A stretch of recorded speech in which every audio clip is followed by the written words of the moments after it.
ദൈവം എന്നെ അനുഗ്രഹിക്കും, എൻ്റെ ദൈവം എന്നെ അനുഗ്രഹിക്കും. തിരുവചനം ധ്യാനിക്കും ഞാൻ, തിരുപാതേ വസിച്ചിടും ഞാൻ, തിരുശബ്ദം കേട്ടിടും ഞാൻ, തിരുഹിതത്തിൽ നടന്നിടും ഞാൻ. അലറുന്ന സിംഹം പോലെ ശത്രു വന്നാലും എൻ്റെ ഉള്ളം തെല്ലും ഭയപ്പെടില്ല. യൂദായിൻ സിംഹം എൻ്റെ കൂടെയുള്ളതാ, ശത്രുവിനെൻ്റെ മുൻപിൽ നിൽക്കാനാവില്ല. ദൈവം എന്നെ അനുഗ്രഹിക്കും, എൻ്റെ ദൈവം എന്നെ അനുഗ്രഹിക്കും. പ്രതികൂലങ്ങൾ എനിക്കെതിരെ വന്നാൽ ചിരിച്ചുകൊണ്ടതിനെ നേരിടും ഞാൻ. കരയിക്കുവാൻ വരും കാര്യങ്ങളെ ചിരിച്ചുകൊണ്ടെതിരിട്ടു തോൽപ്പിക്കും ഞാൻ. ദൈവം എന്നെ അനുഗ്രഹിക്കും, എൻ്റെ ദൈവം എന്നെ അനുഗ്രഹിക്കും.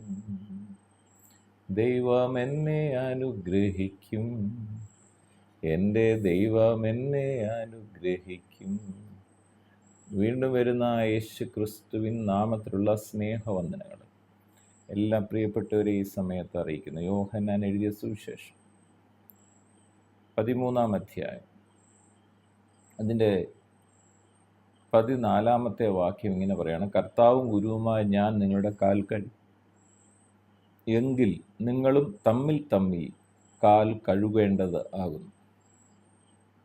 യോഹന്നാൻ എഴുതിയ സുവിശേഷം 13-ാം അധ്യായത്തിലെ പ്രതിപാദ്യ വിഷയം യേശു കർത്താവ് ശിഷ്യന്മാരുടെ പാദങ്ങൾ കഴുകുന്നതാണ്. പെസഹ പെരുന്നാളിന് മുമ്പ് താൻ ഈ ലോകം വിട്ട് പിതാവിൻ്റെ അടുക്കൽ പോകുവാനുള്ള നാഴിക വന്നു എന്ന് യേശു അറിഞ്ഞിട്ട് ലോകത്തിൽ തനിക്കുള്ളവരെ സ്നേഹിച്ചതുപോലെ അവസാനത്തോളം യേശു സ്നേഹിച്ചു.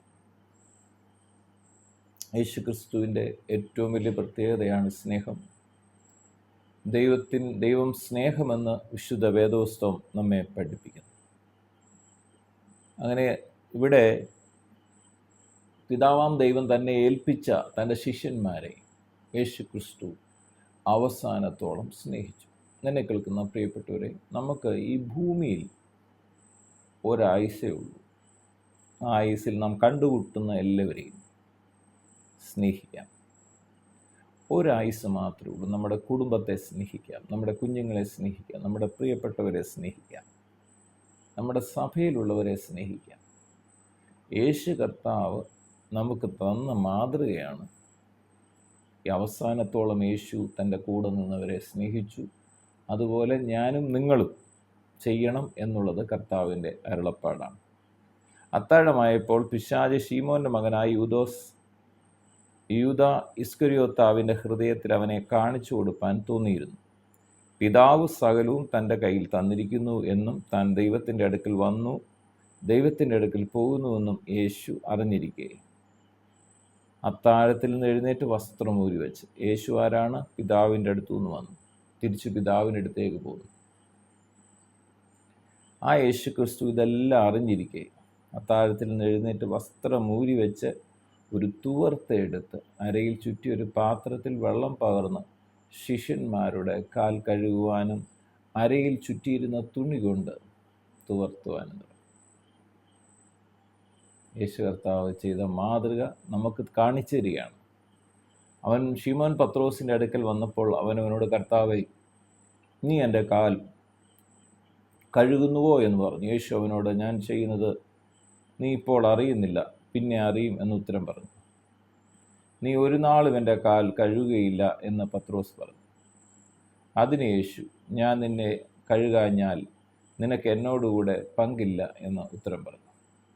അപ്പോൾ ശിമോൻ പത്രോസ്, കർത്താവേ, എൻ്റെ കാൽ മാത്രമല്ല കൈയും തലയും കൂടെ കഴുകണമേ എന്ന് പറഞ്ഞു.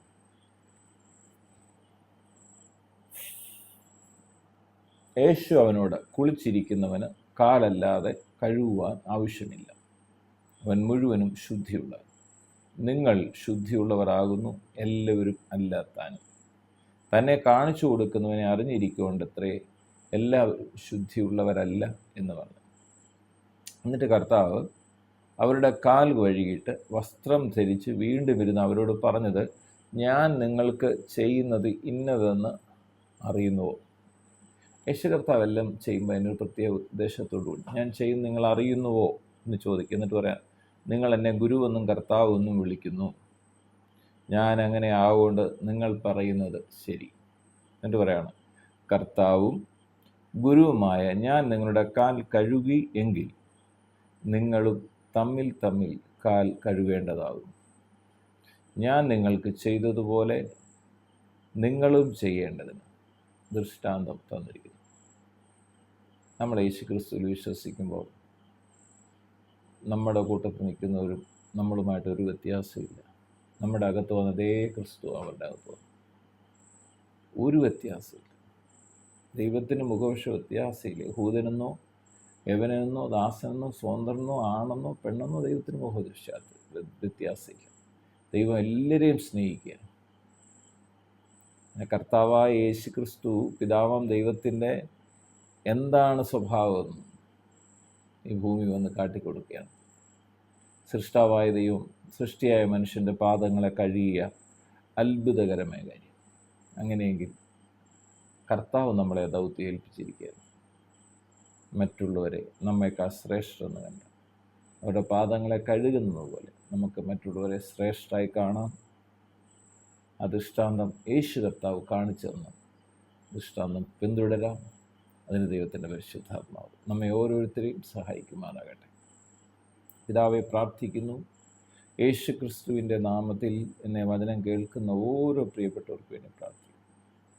കർത്താവെ, അവിടുന്ന് ഈ ഭൂമിയിൽ വന്നപ്പം കർത്താവിൻ്റെ കൂടെ നിന്നവരെ അവസാന നിമിഷം വരെ അവിടുന്ന് സ്നേഹിച്ചല്ലോ.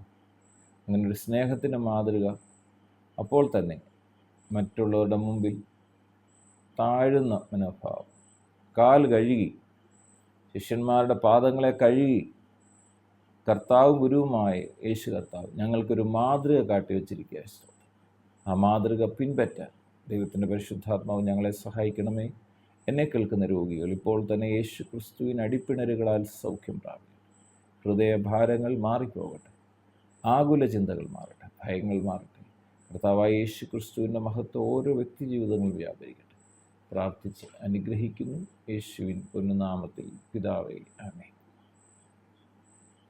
പ്രതികൂലങ്ങൾ എനിക്കെതിരെ വന്ന ചിരിച്ചുകൊണ്ടതിനെ നേരിടും ഞാൻ.